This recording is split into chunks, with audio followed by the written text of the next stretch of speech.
राग बसंत। बाणी भगत कबीर जी की। श्रोमणी भगत कबीर जी इस शब्द दे विच जिहड़ी रहाओ दी तुक है ना, जिहड़ी शब्द दा सेंट्रल मैसेज हुंदी है, उहदे विच एक बड़ी ओपन स्टेटमेंट दिंदे ने, बड़ी खुली स्टेटमेंट है। सब मद माते, सारी दुनिया किसी ना किसी नशे दे विच मदहोश पई है। सारी दुनिया, सब विच सारे कुछ ही आ जाता है। कोई ना कोई नशा, कोई ना कोई बीमारी, कोई ना कोई रोग चिंबड़िया होया है जिहदे नाल के होशो हवास गुमे होए ने सब दे। सब मद माते कोऊ ना जाग, कोई भी नहीं जो जाग रहा है, हर कोई सुता ही पिया है, हर कोई मदहोश ही है, होशो हवास खो के बैठा है। देखो, ये पंज चिंबड़े हुए ने बंदे नूं, काम, क्रोध, लोभ, मोह, अहंकार। इन्हां दा ही नशा है, इन्हां दे नाल ही मदहोशी पैदा होंदी है। बंदा काम वस हो के होशो हवास खो बैठता है। क्रोध विच आके, गुस्से विच आके ऐसे काम कर जाता है जो कि होशो हवास वाला बंदा नहीं कर सकता। क्रोध भी एक इंटॉक्सिकेशन है, काम भी एक इंटॉक्सिकेशन है। लालच, लालच भी बंदे तो बड़े ऐसे काम करा दिंदा जो कि सियाणा बंदा नहीं करता। जिन्हों समझ हुंदी है वो नहीं करता, जिन्हों होश हुंदी है वो नहीं करता। ये पंजों जिहड़े रोग ने बंदे नूं चिंबड़े हुए ने। ते कबीर जी दी बाणी दा बचन है। कबीर जी कहंदे कल्ले बंदे तक नहीं, ये जिन्ने जीव जंत ने, जिन्ने जानवर ने, इन्हां सब नूं कोई ना कोई रोग है, कोई ना कोई इन्हां दी कमज़ोरी है जो कि इन्हां नूं असलीयत तो दूर रखती है, असलीयत पछाणन तो रोक दिंदी है। कबीर जी का बचन है, कालबूत की हस्तनी मन बौरा रे, चलत रचियो जगदीश, काम स्वाए गज बस परे मन बौरा रे, अंकुश सहयो सीस, बिखे बाच हर राच समझ मन बौरा रे। मन नूं समझाते ने। हाथी नूं पकड़ना कोई सौखा थोड़ी है। हाथी बड़ा शक्तिशाली है, बड़ा बलवान है।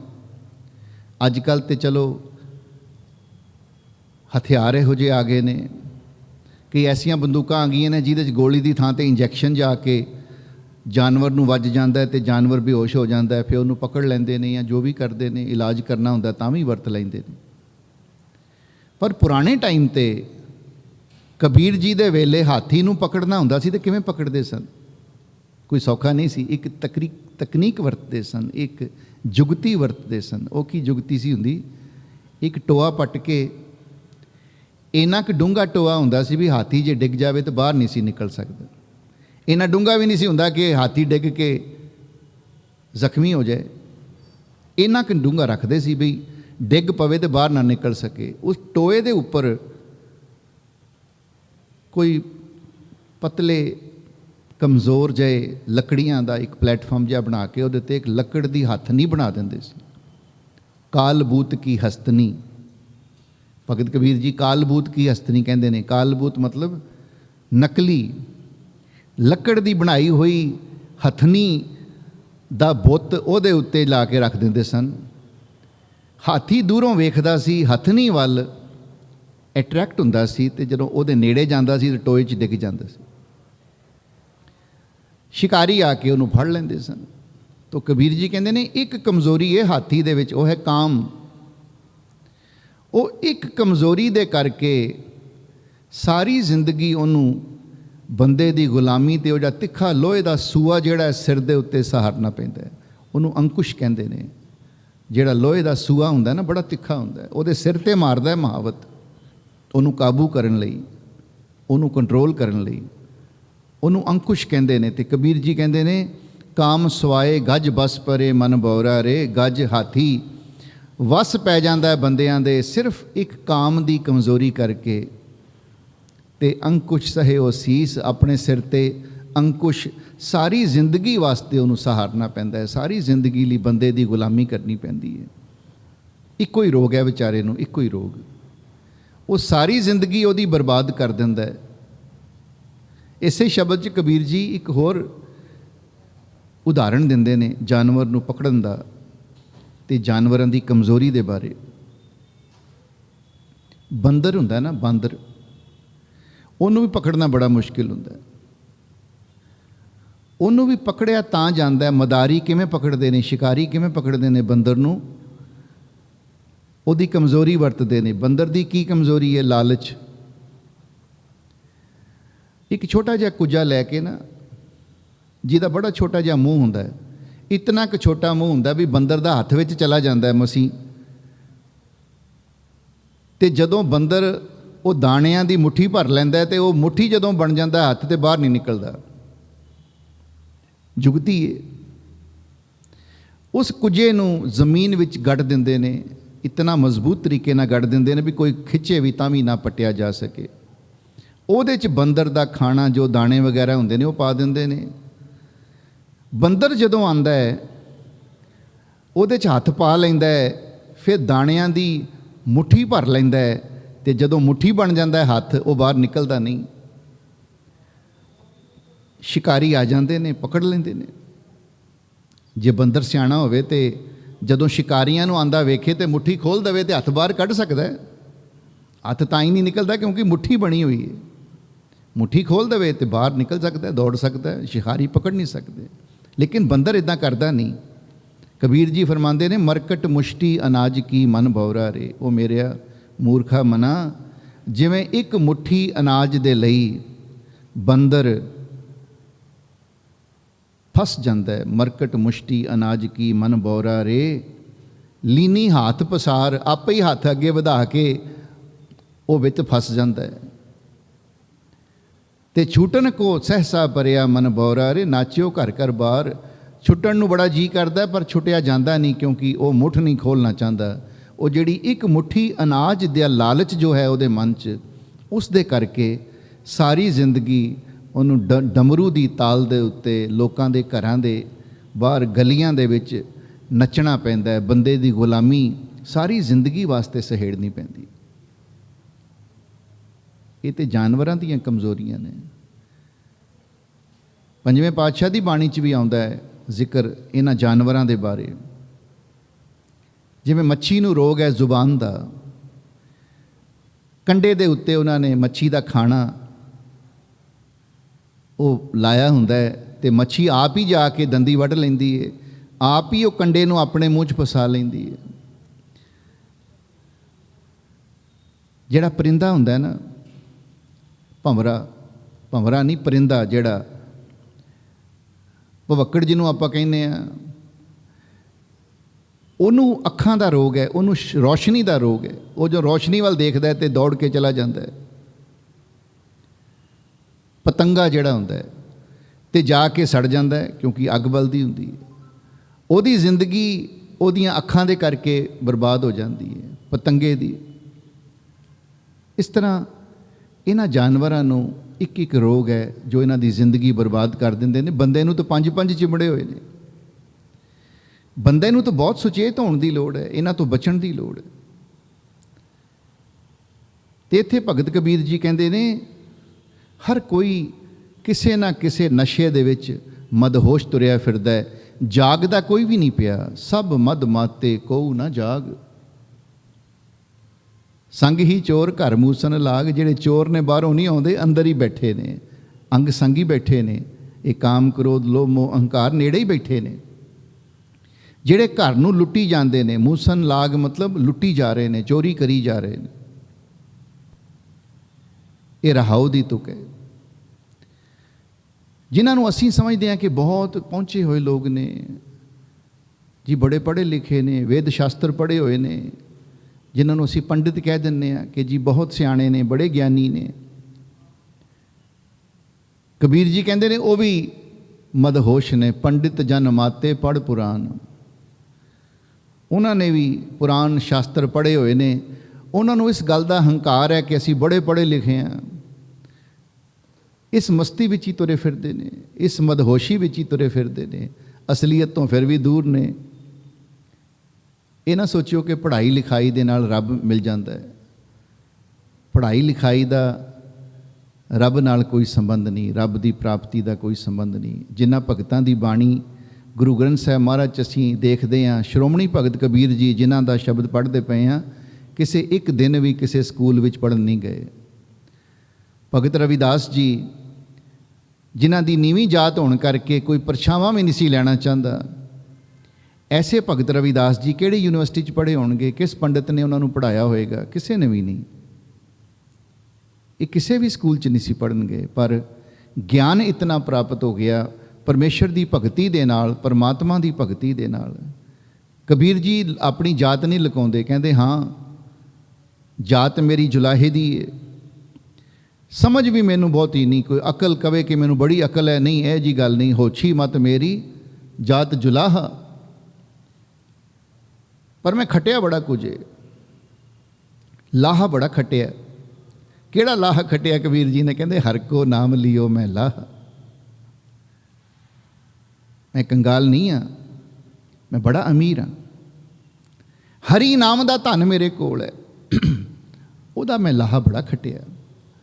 ਜਾਤ ਵੀ ਮੇਰੀ ਨੀਵੀਂ ਹੈ, ਮਤ ਵੀ ਮੇਰੀ ਹੋਛੀ ਹੈ, ਪਰ ਨਾਮ ਦਾ ਧਨ ਬਹੁਤ ਖੱਟਿਆ। ਹਰ ਕੋ ਨਾਮ ਲਿਓ ਮੈਂ ਲਾਹਾ।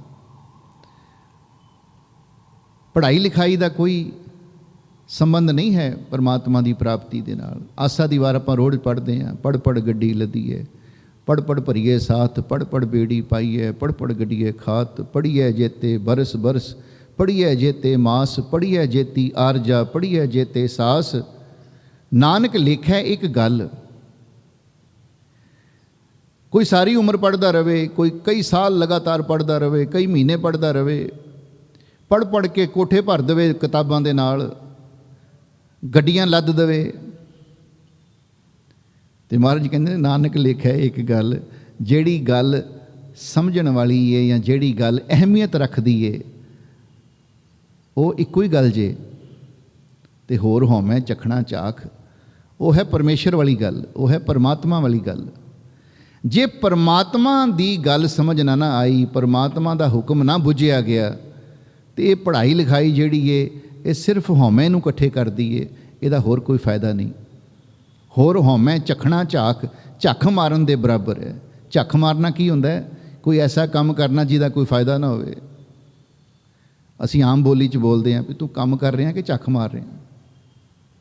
ਝੱਖ ਮਾਰਨਾ ਮਤਲਬ ਐਸੇ ਕੰਮ 'ਚ ਮਸਰੂਫ ਰਹਿਣਾ ਜਿਹਦਾ ਫਾਇਦਾ ਹੀ ਕੋਈ ਨਹੀਂ, ਯੂਜ਼ਲੈਸ ਐਫਰਟਸ। ਮਹਾਰਾਜ ਕਹਿੰਦੇ ਨਹੀਂ, ਜੇ ਇੱਕ ਪਰਮੇਸ਼ਰ ਦੀ ਗੱਲ ਸਮਝ ਨਹੀਂ ਆਈ ਤੇ ਸਾਰੀ ਉਮਰ ਭਾਵੇਂ ਕਿਸੇ ਨੇ ਕੋਈ ਪੜ੍ਹਾਈ ਲਿਖਾਈ ਕੀਤੀ ਹੋਵੇ, ਉਹ ਝੱਖ ਮਾਰਨ ਦੇ ਬਰਾਬਰ ਹੈ।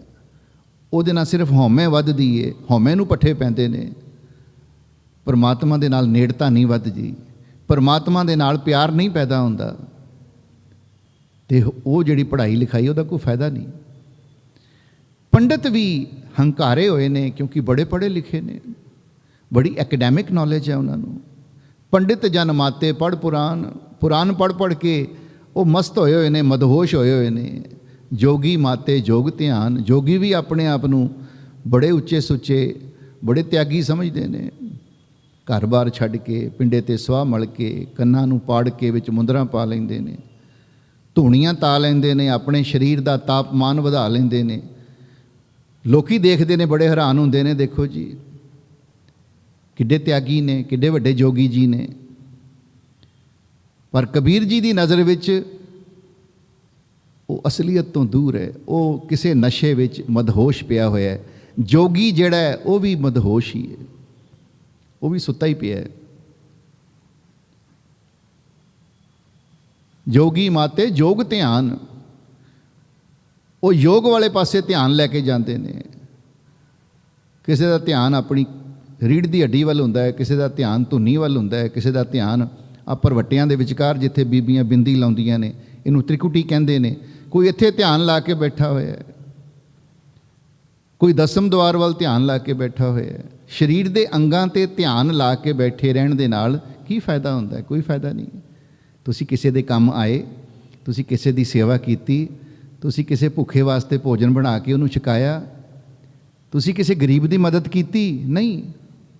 ਬੈਠੇ ਰਹੋ, ਭਾਵੇਂ ਸਾਰੀ ਉਮਰ ਬੈਠੇ ਰਹੋ, ਕਿਸੇ ਕੰਮ ਨਹੀਂ।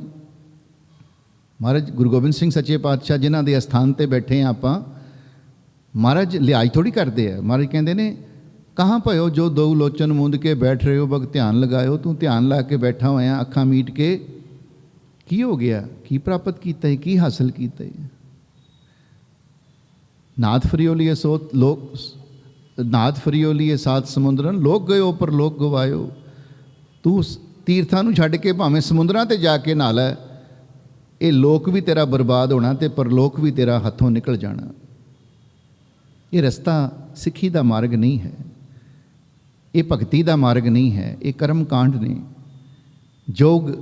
ਜੋਗੀ ਜਿਹੜੇ ਨੇ ਉਹ ਵੀ ਮਸਤ ਨੇ ਆਪਣੇ ਯੋਗ ਧਿਆਨ ਦੇ ਵਿੱਚ। ਸੰਨਿਆਸੀ ਮਾਤੇ ਅਹਮੇਵ, ਸੰਨਿਆਸੀਆਂ ਨੂੰ ਵੀ ਬੜਾ ਹੰਕਾਰ ਹੈ, ਅਹੰਕਾਰ ਵਿੱਚ ਮਸਤ ਹੋਏ ਹੋਏ ਨੇ, ਮਦਹੋਸ਼ ਹੋਏ ਹੋਏ ਨੇ। ਤੇ ਤਪਸੀ ਮਾਤੇ ਤਪ ਕੈ ਭੇਵ, ਤਪਸਵੀ ਜਿਹੜੇ ਨੇ ਉਹ ਸੋਚੀ ਬੈਠੇ ਨੇ ਕਿ ਸਾਨੂੰ ਤਪੱਸਿਆ ਕਰਨ ਦਾ ਭੇਤ ਸਮਝ ਆ ਗਿਆ ਹੈ, ਤੇ ਉਸ ਭੇਤ ਨੂੰ ਸਮਝਣ ਦੇ ਹੰਕਾਰ ਵਿੱਚ ਉਹਨਾਂ ਨੂੰ ਮਸਤੀ ਚੜ੍ਹੀ ਹੋਈ ਹੈ, ਉਹ ਵੀ ਮਦਹੋਸ਼ੀ ਦੀ ਹਾਲਤ ਵਿੱਚ ਨੇ। ਇਹਨਾਂ ਚਾਰੇ ਹੀ ਤਰ੍ਹਾਂ ਦੇ ਲੋਕਾਂ ਨੂੰ ਗਿਣਦੇ ਨੇ ਭਗਤ ਕਬੀਰ ਜੀ। ਕਹਿੰਦੇ ਨੇ ਇਹਨਾਂ 'ਚੋਂ ਕੋਈ ਵੀ ਨਹੀਂ ਜਾਗ ਰਿਹਾ, ਇਹ ਸਭ ਕਿਸੇ ਨਾ ਕਿਸੇ ਤਰੀਕੇ ਨਾਲ ਸੁੱਤੇ ਪਏ ਨੇ, ਮਦਹੋਸ਼ ਨੇ, ਅਸਲੀਅਤ ਤੋਂ ਕੋਸੋਂ ਦੂਰ ਨੇ।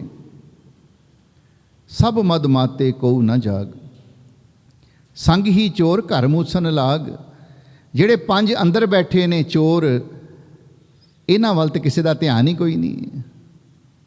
ਇਹਨਾਂ ਵੱਲ ਕੌਣ ਸੋਚ ਰਿਹਾ? ਇਹਨਾਂ ਵਿੱਚੋਂ ਕੋਈ ਵੀ ਨਹੀਂ। ਇਹ ਚੋਰ ਤਾਂ ਚੋਰੀ ਕਰੀ ਜਾਂਦੇ ਨੇ, ਤੇ ਜਿਹੜਾ ਮਕਾਨ ਦਾ ਮਾਲਿਕ ਹੈ ਉਹ ਸੁੱਤਾ ਪਿਆ, ਉਹ ਕਿਸੇ ਨਸ਼ੇ ਦੇ ਵਿੱਚ ਮਦਹੋਸ਼ ਪਿਆ, ਉਹ ਤੇ ਜਾਗ ਹੀ ਨਹੀਂ ਰਿਹਾ। ਚੋਰ ਆਪਣਾ ਕੰਮ ਕਰੀ ਜਾਂਦੇ ਨੇ। ਇਹ ਸਾਡੀ ਹਾਲਤ ਹੈ ਜੋ ਕਬੀਰ ਜੀ ਬਿਆਨ ਕਰਦੇ ਨੇ। ਅਗਲੇ ਚਰਨ ਵਿੱਚ ਕਬੀਰ ਜੀ ਉਹਨਾਂ ਲੋਕਾਂ ਦਾ ਜ਼ਿਕਰ ਕਰਦੇ ਨੇ ਜੋ ਜਾਗ ਰਹੇ ਨੇ, ਜੋ ਜਾਗੇ ਸਨ, ਜਿਹੜੇ ਮਦਹੋਸ਼ੀ ਤੋਂ ਦੂਰ ਸਨ। ਜਾਗੈ ਸੁਖਦੇਵ ਅਰ ਅਕੂਰ, ਇਹ ਦੋ ਭਗਤਾਂ ਦੇ ਨਾਮ ਲਏ ਨੇ। ਸੁਖਦੇਵ, ਵਿਆਸ, ਜਿਹਨੂੰ ਵੇਦ ਵਿਆਸ ਵੀ ਕਹਿੰਦੇ ਨੇ, ਉਹਦਾ ਲੜਕਾ ਸੀ ਸੁਖਦੇਵ। ਉਹ ਪਰਮੇਸ਼ਰ ਦਾ ਭਗਤ ਮੰਨਿਆ ਜਾਂਦਾ ਹੈ, ਭਗਤੀ ਕਰਨ ਵਾਲਾ ਭਗਤ ਸੀ। ਕਬੀਰ ਜੀ ਕਹਿੰਦੇ ਨੇ ਹਾਂ ਉਹ ਜਾਗ ਰਿਹਾ ਸੀ, ਉਹ ਜਾਗਦਾ ਹੈ।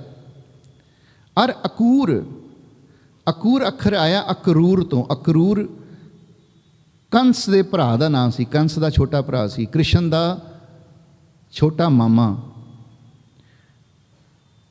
ਉਹ ਵੀ ਭਗਤ ਜਨ ਸੀ, ਉਹ ਵੀ ਸਾਧੂ ਪੁਰਸ਼ ਸੀ, ਉਹ ਵੀ ਭਗਤੀ ਕਰਨ ਵਾਲਾ ਬੰਦਾ ਸੀ। ਇਹ ਦੋਨਾਂ ਦੇ ਨਾਮ ਕਬੀਰ ਜੀ ਗਿਣਦੇ ਨੇ, ਸੁਖਦੇਵ ਤੇ ਅਕਰੂਰ ਦਾ। ਜਾਗੈ ਸੁਖਦੇਵ ਅਰ ਅਕੂਰ, ਤੇ ਤੀਜਾ ਨਾਮ ਗਿਣਦੇ ਨੇ ਹਨੂਮਾਨ ਦਾ, ਹਣਵੰਤ ਜਾਗੈ ਧਰ ਲੰਕੂਰ। ਹਨੂਮਾਨ ਵੀ ਜਾਗਦਾ ਹੈ, ਹਨੂਮਾਨ ਸੁੱਤਾ ਨਹੀਂ ਪਿਆ, ਹਨੂਮਾਨ ਜਾਗਦਾ। ਹਨੂਮਾਨ ਦਾ ਪਿਆਰ ਹੈ ਰਾਮਚੰਦਰ ਜੀ ਦੇ ਨਾਲ, ਉਹਦੇ ਹਿਰਦੇ 'ਚ ਰਾਮ ਵਸਦਾ ਹੈ। ਤੇ ਭਗਤ ਕਬੀਰ ਜੀ ਕਹਿੰਦੇ ਨੇ ਉਹ ਸੁੱਤਾ ਨਹੀਂ, ਉਹ ਜਾਗਦਾ ਹੈ। ਭਾਵੇਂ ਦੁਨੀਆ ਉਹਨੂੰ ਬਾਂਦਰ ਹੀ ਕਹਿੰਦੀ ਹੈ। ਲੰਕੂਰ ਦਾ ਮਤਲਬ ਹੁੰਦਾ ਲੰਮੀ ਪੂਛਲ, ਲੰਮੀ ਪੂਛ ਨੂੰ ਲੰਕੂਰ ਕਹਿੰਦੇ ਨੇ। ਇਸੇ ਕਰਕੇ ਇੱਕ ਬਾਂਦਰ ਦੀ ਪ੍ਰਕਾਰ ਹੈ ਜਿਹਦੀ ਲੰਮੀ ਪੂਛ ਹੁੰਦੀ, ਅਸੀਂ ਲੰਗੂਰ ਕਹਿੰਦੇ ਹਾਂ ਉਹਨੂੰ। ਉਹਦੀ ਲੰਮੀ ਪੂਛਲ ਕਰਕੇ ਉਹਦਾ ਨਾਮ ਪੈ ਗਿਆ ਲੰਗੂਰ। ਪਰ ਲੰਕੂਰ ਦਾ ਮਤਲਬ ਹੈ ਲੰਮੀ ਪੂਛ।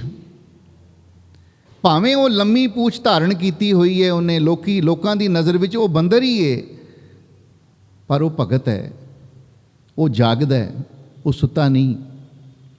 ਹਣਵੰਤ ਜਾਗੈ ਧਰ ਲੰਕੂਰ, ਸ਼ੰਕਰ ਜਾਗੈ ਚਰਨ ਸੇਵ। ਸ਼ੰਕਰ ਵੀ ਜਾਗ ਰਿਹਾ ਹੈ ਕਿਉਂਕਿ ਉਹ ਪ੍ਰਭੂ ਨੂੰ ਯਾਦ ਰੱਖਦਾ ਹੈ, ਪ੍ਰਭੂ ਦੇ ਚਰਨਾਂ ਦੀ ਸੇਵਾ ਕਰਦਾ ਹੈ, ਇਸ ਲਈ ਸ਼ੰਕਰ ਵੀ ਜਾਗਦਾ ਹੈ। ਤੇ ਕਲ ਜਾਗੈ ਨਾਮਾ ਜੈ ਦੇਵ। ਤੇ ਕਲਯੁਗ ਦੇ ਵਿੱਚ ਵੀ ਭਗਤ ਨੇ ਜਿਹੜੇ ਜਾਗਦੇ ਨੇ, ਜਿਵੇਂ ਨਾਮਾ ਜੀ, ਨਾਮਦੇਵ ਜੀ ਤੇ ਜੈਦੇਵ ਜੀ। ਕਲਯੁਗ ਵਿੱਚ ਵੀ ਹੈਨ ਜਿਹੜੇ ਵਿਰਲੇ ਉਹ ਜਾਗਦੇ ਨੇ। ਕਲ ਜਾਗੈ ਨਾਮਾ ਜੈਦੇਵ, ਭਗਤ ਨਾਮਦੇਵ ਜਾਗਦਾ ਹੈ, ਭਗਤ ਜੈਦੇਵ ਜੀ ਜਾਗਦੇ ਨੇ। ਇਹਨਾਂ ਦੋਨਾਂ ਭਗਤਾਂ ਦੀ ਬਾਣੀ ਗੁਰੂ ਗ੍ਰੰਥ ਸਾਹਿਬ ਮਹਾਰਾਜ ਵਿੱਚ। ਪਰ ਬਾਕੀ ਦੀ ਦੁਨੀਆ ਸਭ ਮਦਹੋਸ਼ ਹੈ, ਸਭ ਸੁੱਤੀ ਪਈ ਹੈ, ਕੋਈ ਨਹੀਂ ਜਾਗ ਰਿਹਾ। ਹੁਣ ਸਾਨੂੰ ਤੇ ਗੱਲ ਨਹੀਂ ਸਮਝ ਆਉਂਦੀ। ਸਾਨੂੰ ਤਾਂ ਲੱਗਦਾ ਜੀ ਜਦੋਂ ਅੱਖਾਂ ਖੁੱਲੀਆਂ ਹੁੰਦੀਆਂ ਨੇ ਅਸੀਂ ਤੁਰੇ ਫਿਰਦੇ ਹਾਂ, ਅਸੀਂ ਜਾਗਦੇ ਹਾਂ, ਤੇ ਜਦੋਂ ਮੰਜੇ ਤੇ ਪੈ ਜਾਂਦੇ ਹਾਂ, ਅੱਖਾਂ ਮੀਟ ਲੈਂਦੇ ਹਾਂ, ਉਦੋਂ ਸੌਂ ਜਾਂਦੇ ਹਾਂ। ਇਹ ਭਗਤ ਕਬੀਰ ਜੀ ਕਿਉਂ ਅਟਪਟੀ ਜੀ ਗੱਲ ਕਰਦੇ ਨੇ ਵੀ ਸਾਰੀ ਦੁਨੀਆ ਸੁੱਤੀ ਪਈ ਹੈ, ਕੋਈ ਨਹੀਂ ਜਾਗ ਰਿਹਾ। ਕਬੀਰ ਜੀ ਗੱਲ ਨੂੰ ਸਪਸ਼ਟ ਕਰਦੇ ਨੇ, ਕਹਿੰਦੇ ਨੇ ਜਾਗਤ ਸੋਵਤ ਬਹੁ ਪ੍ਰਕਾਰ। ਜਾਗਣਾ ਵੀ ਬੜੇ ਤਰ੍ਹਾਂ ਦਾ ਹੁੰਦਾ ਹੈ ਤੇ ਸੋਣਾ ਵੀ ਬੜੇ ਤਰ੍ਹਾਂ ਦਾ ਹੁੰਦਾ ਹੈ। ਇਹ ਨਾ ਸੋਚਿਓ ਕਿ ਸਰੀਰ ਜਾਗ ਰਿਹਾ ਤੇ ਬੰਦਾ ਜਾਗ ਗਿਆ। ਇਹ ਨਾ ਸੋਚਿਓ ਕਿ ਸਰੀਰ ਸੁੱਤਾ ਪਿਆ ਤੇ ਬੰਦਾ ਸੁੱਤਾ ਪਿਆ। ਇਹ ਨਾ ਸੋਚਿਓ। ਜਿਹੜਾ ਸਾਡਾ ਮਨ ਹੈ, ਸਾਡੀ ਆਤਮਾ ਹੈ, ਇਹ ਅਸੀਂ ਸੁੱਤੇ ਵੀ ਹੋਈਏ ਤਾਂ ਵੀ ਜਾਗਦੀ ਹੁੰਦੀ ਹੈ। ਤੇ ਜੇ ਅਸੀਂ ਜਾਗਦੇ ਵੀ ਪਏ ਹਾਂ ਫਿਰ ਵੀ ਅਸੀਂ ਅਸਲੀਅਤ ਤੋਂ ਕੋਸੋਂ ਦੂਰ ਹਾਂ ਤੇ ਸੁੱਤਿਆਂ ਵਰਗੇ ਹੀ ਆ ਨਾ। ਜੇ ਸਾਨੂੰ ਹੋਸ਼ ਹੀ ਕੋਈ ਨਹੀਂ, ਜੇ ਅਸਲੀਅਤ ਦੀ ਸਾਨੂੰ ਪਛਾਣ ਹੀ ਕੋਈ ਨਹੀਂ, ਜੇ ਸਾਨੂੰ ਪਤਾ ਹੀ ਨਹੀਂ ਕਿ ਗੋਬਿੰਦ ਮਿਲਨ ਕੀ ਇਹ ਤੇਰੀ ਬਰੀਆ, ਇਸੇ ਕਰਕੇ ਭਈ ਪ੍ਰਾਪਤ ਮਨੁੱਖ ਦੇ ਹੁਰੀਆ। ਮਨੁੱਖਾ ਦੇਹੀ ਮਿਲੀ ਹੈ, ਤੈਨੂੰ ਕਾਹਦੇ ਲਈ ਮਿਲੀ ਹੈ? ਕਿ ਵਾਹਿਗੁਰੂ ਨੂੰ, ਪਰਮਾਤਮਾ ਨੂੰ ਮਿਲਣ ਦੀ ਤੇਰੀ ਵਾਰੀ ਹੈ। ਇੱਕ ਓਪਰਚੁਨਿਟੀ ਕ੍ਰੀਏਟ ਹੁੰਦੀ ਹੈ। ਜੇ ਸਾਨੂੰ ਇਸ ਗੋਬਿੰਦ ਮਿਲਣ ਕੀ ਬਰੀਆ ਦਾ ਪਤਾ ਹੀ ਕੋਈ ਨਹੀਂ, ਇਸ ਬਾਰੇ ਧਿਆਨ ਹੀ ਕੋਈ ਨਹੀਂ, ਅਸੀਂ ਕਿਸੇ ਹੋਰ ਹੀ ਨਸ਼ੇ 'ਚ ਤੁਰੇ ਫਿਰਦੇ ਹਾਂ, ਤੇ ਅਸੀਂ ਸੁੱਤਿਆਂ ਵਰਗੇ ਹੀ ਹਾਂ ਨਾ। ਅਸੀਂ ਜਾਗ ਤਾਂ ਨਹੀਂ ਰਹੇ। ਭਾਵੇਂ ਸਰੀਰ ਸਾਡਾ ਜਾਗ ਰਿਹਾ, ਅਸੀਂ ਨੱਠੀ ਭੱਜੀ ਜਾਂਦੇ ਹਾਂ, ਤੁਰੇ ਫਿਰਦੇ ਹਾਂ, ਸਾਰੇ ਕੰਮ ਕਰੀ ਜਾਂਦੇ ਹਾਂ, ਪਰ ਅਸਲੀਅਤ ਤੋਂ ਫਿਰ ਵੀ ਦੂਰ ਹਾਂ। ਜੇ ਅਸਲੀਅਤ ਤੋਂ ਦੂਰ ਹਾਂ ਤੇ ਸੁੱਤਿਆਂ ਵਰਗੇ ਹੀ ਹਾਂ। ਕਬੀਰ ਜੀ ਕਹਿੰਦੇ ਨੇ ਜਾਗਤ ਸੋਵਤ ਬਹੁ ਪ੍ਰਕਾਰ। ਜਾਗਣਾ ਵੀ ਬੜੇ ਤਰ੍ਹਾਂ ਦਾ, ਸੌਣਾ ਵੀ ਬੜੇ ਤਰ੍ਹਾਂ ਦਾ। ਇੱਕ ਸਾਧੂ ਹੈ ਜੋ ਰਾਤੀਂ ਜਾਗਦਾ ਹੈ, ਭਗਤੀ ਕਰਦਾ ਹੈ। ਇੱਕ ਗੁਰਸਿੱਖ ਹੈ ਜੋ ਰਾਤੀਂ ਜਾਗਦਾ ਹੈ, ਸਿਮਰਨ ਕਰਦਾ ਹੈ। ਤੇ ਇੱਕ ਚੋਰ ਵੀ ਹੈ ਜਿਹੜਾ ਰਾਤੀਂ ਜਾਗਦਾ, ਚੋਰੀ ਕਰਦਾ ਹੈ। ਜਾਗਦੇ ਤਾਂ ਦੋਨੋਂ ਹੀ ਨੇ। ਇੱਕ ਦਾ ਜਾਗਣਾ ਲੇਖੇ 'ਚ ਹੈ, ਇੱਕ ਦਾ ਜਾਗਣਾ ਜਿਹੜਾ ਹੈ ਉਹਨੂੰ ਸਜ਼ਾ ਦਵਾ ਸਕਦਾ ਹੈ, ਉਹਦੇ ਪਾਪਾਂ 'ਚ ਵਾਧਾ ਕਰੀ ਜਾਂਦਾ ਹੈ। ਇੱਕ ਦਾ ਜਾਗਣਾ ਉਹਦੇ ਪਾਪ ਧੋਈ ਜਾਂਦਾ ਹੈ, ਦੂਜੇ ਦਾ ਜਾਗਣਾ ਪਾਪ ਵਧਾਈ ਜਾਂਦਾ ਹੈ, ਪਾਪਾਂ ਦੀਆਂ ਪੰਡਾਂ ਹੋਰ ਭਾਰੀਆਂ ਹੋਈ ਜਾਂਦੀਆਂ ਨੇ। ਬੜੇ ਤਰ੍ਹਾਂ ਦੇ ਜਾਗਣੇ ਨੇ, ਬੜੇ ਤਰ੍ਹਾਂ ਦੇ ਸੌਣੇ ਨੇ। ਜਾਗਤ ਸੋਵਤ ਬਹੁ ਪ੍ਰਕਾਰ, ਗੁਰਮੁਖ ਜਾਗੈ ਸੋਈ ਸਾਰ। ਅਸਲੀ ਜਾਗ ਰਿਹਾ ਹੈ ਉਹ ਹੈ ਜਿਹੜਾ ਗੁਰੂ ਦੀ ਗੱਲ ਸੁਣਨ ਲੱਗ ਪਿਆ, ਜਿਹੜਾ ਗੁਰੂ ਦਾ ਕਿਹਾ ਮੰਨਣ ਲੱਗ ਪਿਆ, ਜਿਹੜਾ ਗੁਰੂ ਦੇ ਕਹੇ 'ਤੇ ਆਪਣੀ ਜ਼ਿੰਦਗੀ ਤੋਰਨ ਲੱਗ ਪਿਆ। ਅਸਲ ਵਿੱਚ ਗੁਰਮੁਖ ਉਹ ਹੈ। ਤੇ ਕਬੀਰ ਜੀ ਕਹਿੰਦੇ ਨੇ ਉਹ ਜਾਗਦਾ ਹੈ। ਸੋਈ ਸਾਰ ਮਤਲਬ ਸਭ ਤੋਂ ਸ੍ਰੇਸ਼ਟ ਹੈ, ਸਭ ਤੋਂ ਚੰਗਾ, ਸਭ ਤੋਂ ਵਧੀਆ, ਸਭ ਤੋਂ ਇੰਪੋਰਟੈਂਟ। ਜਿਹੜੇ ਗੁਰੂ ਵਾਲੇ ਹੋ ਕੇ ਜੀਵਨ ਬਤੀਤ ਕਰਦੇ ਨੇ, ਗੁਰੂ ਦੇ ਕਹੇ 'ਤੇ ਤੁਰਦੇ ਨੇ, ਗੁਰੂ ਦੀ ਦਿੱਤੀ ਹੋਈ ਮਰਿਆਦਾ ਵਿੱਚ ਰਹਿੰਦੇ ਨੇ, ਉਹ ਜਾਗਦੇ ਨੇ ਤੇ ਬੜੇ ਸੋਹਣੇ ਤਰੀਕੇ ਨਾਲ ਜਾਗਦੇ ਨੇ, ਸ੍ਰੇਸ਼ਟ ਨੇ। ਜਾਗਦਿਆਂ ਦੇ ਵਿੱਚੋਂ ਵੀ ਸਭ ਤੋਂ ਸ੍ਰੇਸ਼ਟ ਨੇ। ਗੁਰਮੁਖ ਜਾਗੈ ਸੋਈ ਸਾਰ। ਤੇ ਕਬੀਰ ਜੀ ਅੱਗੇ ਕਹਿੰਦੇ ਨੇ ਇਸ ਦੇਹੀ ਕੇ ਅਧਿਕ ਕਾਮ। ਇਹ ਜਿਹੜਾ ਸਰੀਰ ਹੈ ਨਾ, ਇਹ ਦੇਹ ਮਿਲੀ ਹੈ ਜਿਹੜੀ ਸਾਨੂੰ, ਇਹ ਬੜੀ ਕੰਮ ਦੀ ਚੀਜ਼ ਹੈ। ਅਧਿਕ ਮਤਲਬ ਬਹੁਤ ਸਾਰੇ, ਤੇ ਕੰਮ ਮਤਲਬ ਕੰਮ ਦੀ ਚੀਜ਼। ਇਹ ਬਹੁਤ ਕੰਮ ਦੀ ਚੀਜ਼ ਹੈ। ਇਹ ਸਰੀਰ ਜਿਹੜਾ ਹੈ ਇਹਨੂੰ ਮਾਮੂਲੀ ਨਾ ਸਮਝਿਓ। ਇਹ ਨਾ ਸੋਚਿਓ ਕਿ ਦੁਨੀਆ ਜੰਮਦੀ ਹੈ, ਅਸੀਂ ਵੀ ਜੰਮ ਪਏ ਹਾਂ। ਪਸ਼ੂ ਵੀ ਤਾਂ ਜੰਮਦੇ ਹੀ ਨੇ, ਪੰਛੀ ਵੀ ਤਾਂ ਜੰਮਦੇ ਹੀ ਨੇ, ਮੱਛੀਆਂ ਵੀ ਜੰਮਦੀਆਂ ਹੀ ਨੇ, ਕੀੜੇ ਮਕੌੜੇ ਵੀ ਜੰਮਦੇ ਹੀ ਨੇ, ਮਰ ਵੀ ਜਾਂਦੇ ਨੇ। ਅਸੀਂ ਵੀ ਜੰਮ ਪਏ ਹਾਂ, ਅਸੀਂ ਵੀ ਮਰ ਜਾਣਾ। ਫਿਰ ਅਸੀਂ ਪਸ਼ੂਆਂ ਵਰਗੇ ਹੀ ਹਾਂ ਜੇ ਅਸੀਂ ਇਹ ਸੋਚਦੇ ਹਾਂ।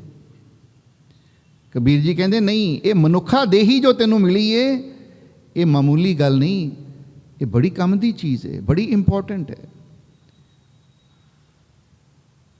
ਇਹ ਬੜੀ ਕੀਮਤੀ ਹੈ। ਇਹਦਾ ਕੰਮ ਕੀ ਹੈ? ਕਿਹੜੇ ਗੱਲੋਂ ਇਹ ਕੀਮਤੀ ਹੋ ਜਾਂਦੀ ਹੈ? ਕਹਿ ਕਬੀਰ ਭਜ ਰਾਮ ਨਾਮ। ਕਬੀਰ ਜੀ ਕਹਿੰਦੇ ਨੇ ਰਾਮ ਨਾਮ ਦਾ ਭਜਨ ਕਰਿਆ ਕਰ, ਰਾਮ ਨਾਮ ਜਪਿਆ ਕਰ, ਪਰਮਾਤਮਾ ਦਾ ਨਾਮ ਜਪਿਆ ਕਰ। ਇਸ ਕਰਕੇ ਤੇਰੀ ਦੇਹੀ ਜਿਹੜੀ ਹੈ ਇਹ ਬੜੀ ਕੰਮ ਦੀ ਚੀਜ਼ ਬਣ ਜਾਂਦੀ ਹੈ, ਕਿਉਂਕਿ ਤੂੰ ਜਪ ਸਕਦਾ ਹੈ। ਹੋਰ ਕੋਈ ਜਾਨਵਰ ਜਪ ਨਹੀਂ ਸਕਦਾ, ਹੋਰ ਕੋਈ ਜਾਨਵਰ ਗੁਰੂ ਦੀ ਬਾਣੀ ਪੜ੍ਹ ਨਹੀਂ ਸਕਦਾ, ਹੋਰ ਕੋਈ ਜਾਨਵਰ ਨਿਤਨੇਮ ਕਰ ਨਹੀਂ ਸਕਦਾ, ਤੂੰ ਕਰ ਸਕਦਾ। ਇਸ ਕਰਕੇ ਤੇਰੀ ਜਿਹੜੀ ਦੇਹ ਹੈ, ਤੇਰਾ ਜਿਹੜਾ ਸਰੀਰ ਹੈ, ਇਹ ਇੰਪੋਰਟੈਂਟ ਹੈ, ਇਹ ਬੜੀ ਕੰਮ ਦੀ ਚੀਜ਼ ਹੈ। ਇਹਦੇ ਨਾਲ ਤੂੰ ਬੜਾ ਲਾਹਾ ਖੱਟ ਸਕਦਾ ਹੈ, ਇਹਦੇ ਨਾਲ ਬਹੁਤ ਵੱਡਾ ਕੰਮ ਲੈ ਸਕਦਾ ਹੈ। ਉਹ ਕੀ ਹੈ? ਪ੍ਰਭੂ ਦਾ ਸਿਮਰਨ, ਪ੍ਰਭੂ ਦੇ ਨਾਮ ਦਾ ਜਪਣਾ, ਪ੍ਰਭੂ ਦਾ ਭਜਨ ਕਰਨਾ। ਇਸ ਦੇਹੀ ਕੇ ਅਧਿਕ ਕਾਮ ਕਹਿ ਕਬੀਰ, ਭਜ ਰਾਮ ਨਾਮ। ਰਾਮ ਨਾਮ ਦਾ ਭਜਨ ਕਰ, ਪ੍ਰਭੂ ਦੇ ਨਾਮ ਦਾ ਭਜਨ ਕਰ, ਤਾਂ ਤੇਰੀ ਦੇਹੀ ਸਫਲ ਹੋ ਜਾਏਗੀ, ਤੇਰਾ ਜੰਮਣਾ ਸਫਲ ਹੋ ਜਾਏਗਾ, ਤੇਰੇ ਇੱਕ ਇੱਕ ਸਵਾਸ ਸਫਲ ਹੋ ਜਾਣਗੇ। ਤੇ ਜੇ ਨਾ ਕੀਤਾ ਤੇ ਫਿਰ ਜਿਵੇਂ ਕੋਈ ਪਸ਼ੂ ਜੰਮਦਾ ਉਦਾਂ ਹੀ ਤੂੰ ਜੰਮ ਪਿਆ, ਜਿਵੇਂ ਕੋਈ ਪਸ਼ੂ ਮਰ ਗਿਆ ਉਦਾਂ ਹੀ ਤੂੰ ਮਰ ਗਿਆ, ਕੋਈ ਫਰਕ ਨਹੀਂ। ਇਸ ਦੇਹੀ ਦਾ ਉਪਯੋਗ ਜਿਹੜਾ, ਸਦ ਉਪਯੋਗ ਜਿਹੜਾ, ਉਹ ਇਹੋ ਹੀ ਹੈ ਕਿ ਗੋਬਿੰਦ ਮਿਲਨ ਕੀ ਇਹ ਤੇਰੀ ਬਰੀਆ, ਅਵਰ ਕਾਜ ਤੇਰੇ ਕਿਤੇ ਨਾ ਕਾਮ, ਮਿਲ ਸਾਧ ਸੰਗਤ ਭਜ ਕੇਵਲ ਨਾਮ। ਸਾਧ ਸੰਗਤ ਵਿੱਚ ਬੈਠ ਕੇ ਉਸ ਨਾਮ ਦਾ ਭਜਨ ਕਰ, ਇਹ ਤੇਰਾ ਅਸਲੀ ਕੰਮ ਹੈ। ਇਸ ਦੇਹੀ ਦਾ ਪੂਰਨ ਤੌਰ ਤੇ ਸਦ ਉਪਯੋਗ ਤਾਂ ਹੀ ਤੂੰ ਕਰ ਸਕਦਾ ਹੈ ਜੇ ਇਹ ਕਰੇ। ਰਾਗ ਬਸੰਤ ਵਿੱਚ ਭਗਤ ਕਬੀਰ ਜੀ ਦੀ ਬਾਣੀ ਦਾ ਇਹ ਸ਼ਬਦ ਆਪਾਂ ਪੜ੍ਹਿਆ। ਆਓ ਬਸੰਤ ਕੀ ਵਾਰ ਦੇ ਨਾਲ ਜੁੜਦੇ ਹਾਂ ਜੀ। ਤੇਰਾ ਗੀਤਾ ਜਦੋਂ ਨਹੀਂ ਮੈਨੂੰ ਜੋਗ ਕੀਤੋਈ, ਤੇਰਾ ਗੀਤਾ ਜਦੋਂ ਨਹੀਂ ਮੈਨੂੰ ਜੋਗ ਕੀਤੋਈ, ਮੈਂ ਨਿਰਗੁਣਿਆਰੇ ਕੋ ਗੁਣ ਨਹੀਂ, ਮੈਂ ਨਿਰਗੁਣਿਆਰੇ ਕੋ ਗੁਣ ਨਹੀਂ, ਆਪੇ ਤਰਸ ਪਿਓ ਤਰਸੀ ਪਿਆ, ਤਰਸੀ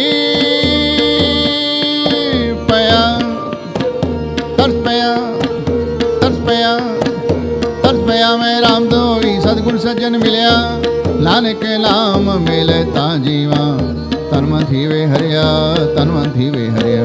ਹਰ ਕਾ ਨਾਮ ਧਿਆਏ ਕੇ ਪਿਆਰਿਆ, ਹੋ ਹਰਿਆ ਪਾਈ, ਕਰਮ ਲਿਖਨ ਤੇ ਪਾਈ ਪਿਆਰਿਆ। ਇਹ ਰੁੱਤ ਸੁਹਾਈ ਵਣ ਤਨ ਤਿਪਣ ਮੌਲਿਆ, ਪਿਆਰਿਆ ਅੰਮ੍ਰਿਤ ਫਲ ਪਾਈ, ਮਿਲ ਸਾਧੂ ਸੁਖ ਉਪਜੈ ਲਤੀ ਸੋਝਾਈ ਜੀ। ਨਾਨਕ ਸਿਮਰੈ ਏਕ ਨਾਮ, ਫਿਰ ਬਉ ਨ ਧਾਈ ਜੀ, ਤੇਰਾ ਨਾਮ ਸਤ ਹੈ ਵਾਹਿਗੁਰੂ ਵਾਹਿਗੁਰੂ ਵਾਹਿਗੁਰੂ। ਹਰ ਕਾ ਨਾਮ ਧਿਆਈ ਕੈ ਹੋ ਹਰਿਆ ਪਾਈ, ਕਰਮ ਲਿਖਨ ਤੇ ਪਾਈਐ ਰੁੱਤ ਸੁਹਾਈ। ਵਨ ਤਿਨ ਤ੍ਰਿਪਣ ਮੌਲਿਆ, ਅੰਮ੍ਰਿਤ ਫਲ ਪਾਈ, ਮਿਲ ਸਾਧੂ ਸੁਖ ਉਪਜੇ ਲੱਥੀ ਸਭ ਛਾਈ। ਨਾਨਕ ਸਿਮਰੈ ਏਕ ਨਾਮ, ਫਿਰ ਬਉ ਨ ਧਾਈ, ਨਾਨਕ ਸਿਮਰੈ ਏਕ ਨਾਮ, ਫਿਰ ਬਉ ਨ ਧਾਈ। ਪੰਜ ਬਦੇ ਮਹਾਬਲੀ, ਪੰਜ ਬਧੇ ਮਹਾਬਲੀ, ਕਰ ਸੱਚਾ ਢੋਆ, ਆਪਣੇ ਚਰਨ ਜਪਾਇਨ ਵਿੱਚ ਦਈ ਖੜੋਆ। ਰੋਗ ਸੋਗ ਸਭ ਮਿਟ ਗਏ, ਰੋਗ ਸੋਗ ਸਭ ਮਿਟ ਗਏ, ਨਿਤ ਨਵਾ ਨਿਰੋਆ। ਦਿਨ ਰਹਿਣ ਨਾਮ ਤੇ ਆਇਂਦਾ, ਫਿਰ ਪਾਏ ਨਾ ਮੋਆ। ਜਿਸ ਦੇ ਉਪਜਿਆ ਨਾਨਕਾ, ਜਿਸ ਦੇ ਉਪਜਿਆ ਨਾਨਕਾ, ਸੋਈ ਫਿਰ ਹੋਆ, ਸੋਈ ਫਿਰ ਹੋਆ। ਪੰਜੇ ਬੰਦੇ ਮਹਾਬਲੀ ਕਾ ਸੱਚਾ ਢੋਆ, ਆਪਣੇ ਚਰਨ ਜਪਾਇਨ ਵਿੱਚ ਦੇਖ ਰੋਗ ਸੋਗ ਸਭ ਮਿਟ ਗਏ, ਨਿਤ ਨਵਾ ਨਿਰੋਆ। ਦਿਨ ਰਹਿਣ ਨਾਮ ਧਿਆਇਂਦਾ, ਫਿਰ ਪਾਏ ਨਾ ਮੋਆ। ਜਿਸ ਤੇ ਉਪਜਿਆ ਨਾਨਕਾ, ਸੋਈ ਫਿਰ ਹੋਆ। ਜਿਸ ਤੇ ਉਪਜਿਆ ਨਾਨਕਾ, ਸੋਈ ਫਿਰ ਹੋਆ।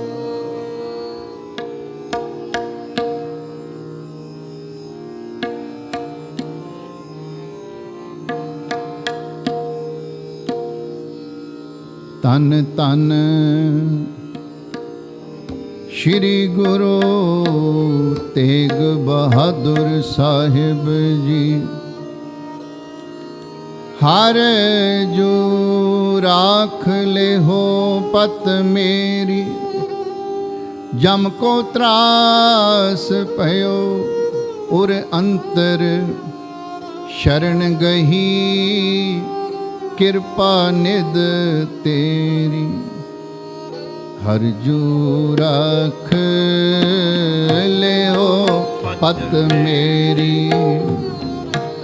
हर जू राख ले हो पत मेरी। राख ले हो पत मेरी, राख ले हो पत मेरी। हर जू राख ले हो पत मेरी, हर जू राख ले हो पत मेरी। जम को त्रास पयो उरे अंतर,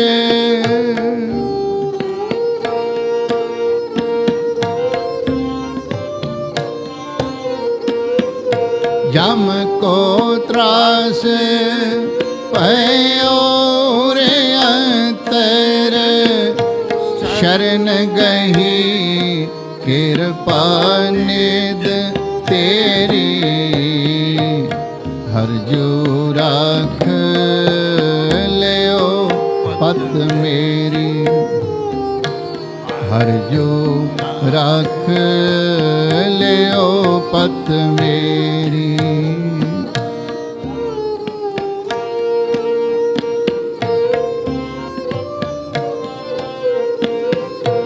महापतित मुग्ध लोभी फोन,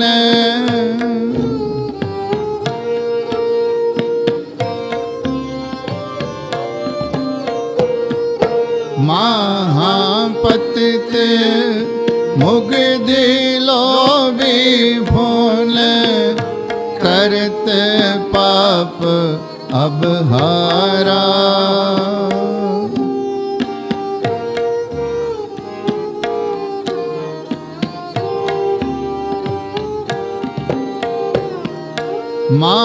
महापतित मुग्ध लोभी फोन, करत पाप अब हारा।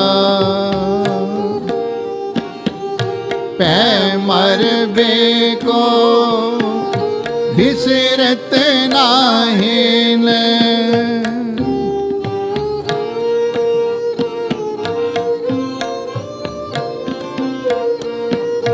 पै मरबे को बिसरत नाहिन। ते चिंता तन जारा, ते चिंता तन जारा। हर जू राख ले हो पत मेरी, हर जू राख ले हो पत मेरी। राख ले हो पत मेरी, हर जू राख ले हो पत मेरी, हर जू राख ले हो पत मेरी।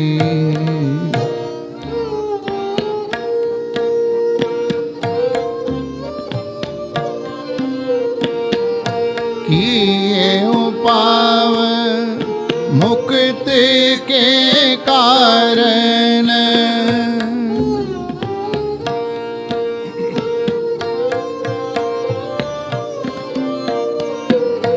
किए पाव मुक्त के कारण, दे दिस को उठताया कट ही पीतर बसे निरंजन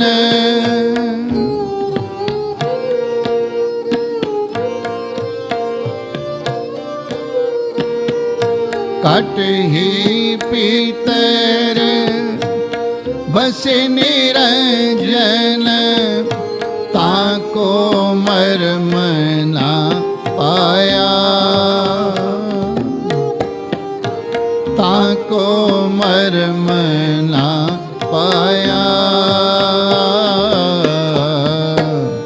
हरजू रख लियो पत मेरी हरजू रख लियो पत मेरी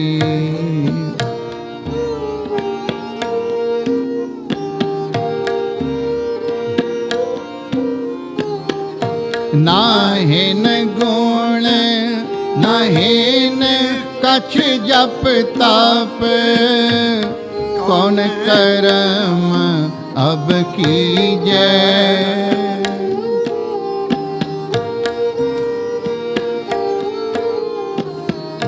नाहिन गुण नाहिन कछ जप तप कौन कर्म अब कीजै नानक हार परियो शरणागत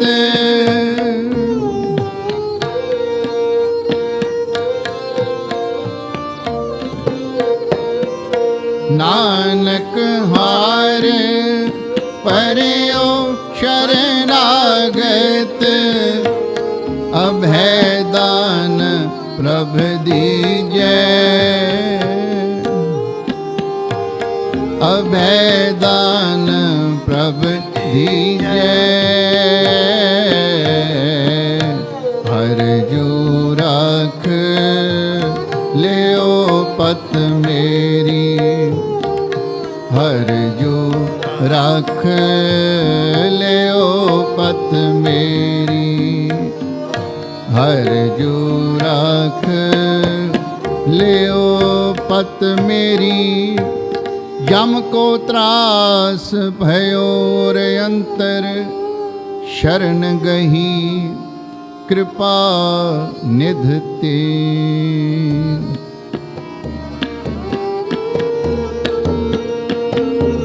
ग्रता के बसंत गनी जा के कीर्तन हर तुनि किदों ये कह रहे कै माई समावे ही जन सब खसम के कौन कीमत पावे कहते आयन सुन नित के भगत सुहावे अगम गोचर साहिबो दूसर लवे न लावे सतपुरे गुरु उपदेसिया सतपुरे गुरु उपदेसिया नानक सुनावे तेरा नाम सत वाहिगुरु वाहिगुरु वाहिगुरु कितो उपजे कार है कह माय समावे जी जंत सब खसम के कौन कीमत पावे कह नित्यायन सुन नित से भक्त सुहावे अगम गोचर साहिब दूसर लवे ना लावे सच पूरे गुरु उपदेसिया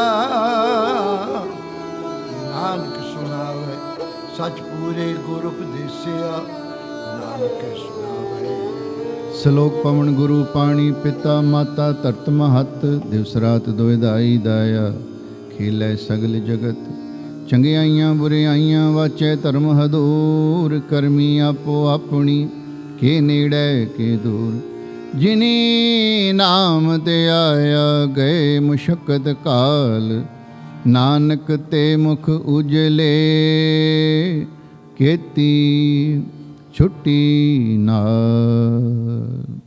वाहिगुरु जी का खालसा वाहिगुरु जी